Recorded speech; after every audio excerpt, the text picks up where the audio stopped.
Shalom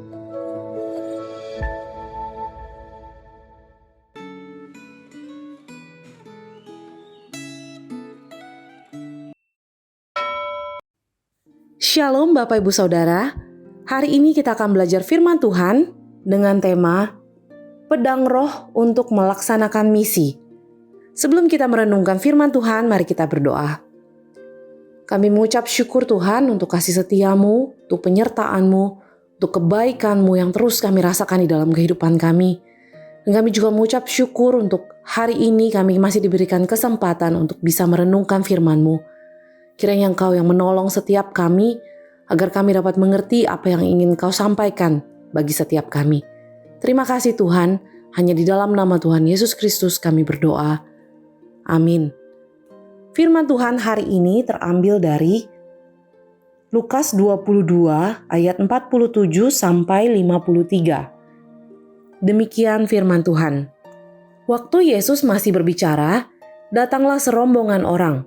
Sedang muridnya yang bernama Yudas, seorang dari ke-12 murid itu, berjalan di depan mereka.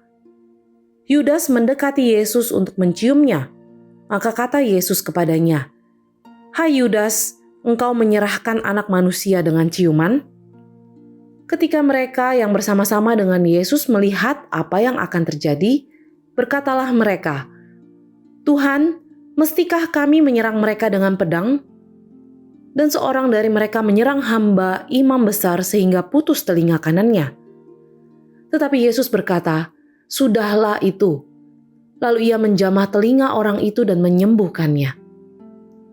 Maka Yesus berkata kepada imam-imam kepala dan kepala-kepala pengawal bait Allah, serta tua-tua yang datang untuk menangkap dia, katanya, "Sangkamu aku ini penyamun, maka kamu datang lengkap dengan pedang dan pentung?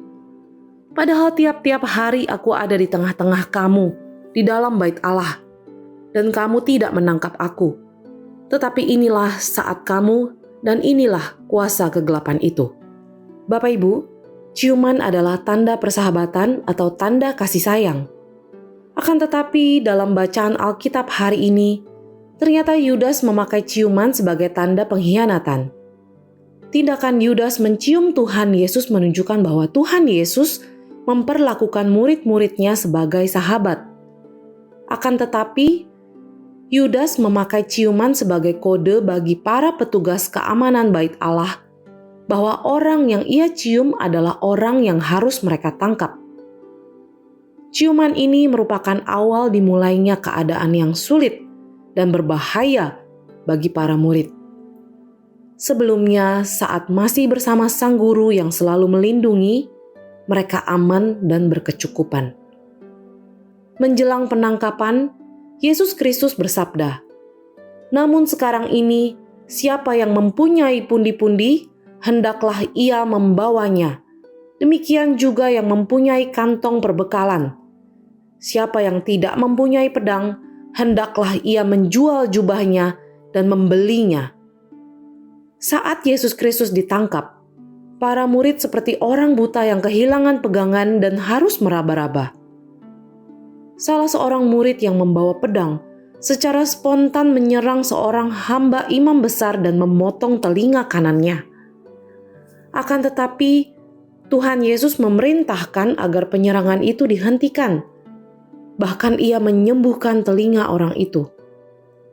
Sikap Tuhan Yesus menunjukkan bahwa perintah membeli pedang itu tidak dimaksudkan untuk dipahami secara harfiah.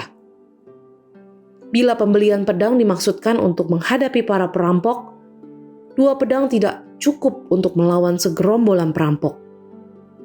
Selain itu, bila pedang itu dimaksudkan untuk membela diri, Yesus Kristus tidak akan menghentikan tindakan murid yang menyerang musuh. Ia juga tidak akan menyembuhkan hamba imam besar itu. Bila Yesus Kristus memakai kuasanya, tidak ada kuasa lain, termasuk kuasa militer Romawi, yang akan sanggup melawan dia.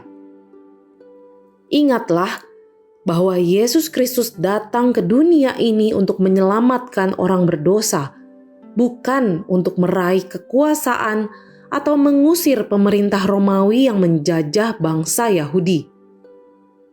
Untuk melaksanakan misi Allah, yang diperlukan bukan pedang secara fisik, melainkan pedang secara rohani atau pedang roh, yaitu firman Allah. Bandingkan dengan Efesus 6 ayat 17. Kita memerlukan firman Allah, baik untuk kehidupan kita setiap hari maupun untuk pelayanan kita.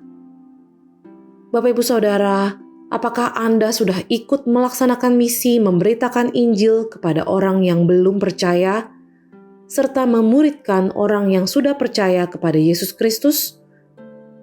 Apakah Anda sudah melatih diri untuk memakai pedang roh, yaitu firman Allah?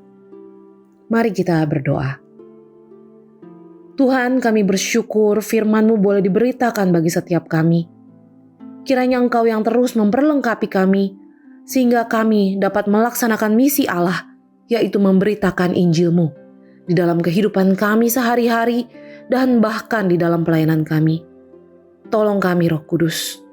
Hanya di dalam nama Tuhan Yesus Kristus kami berdoa. Amin.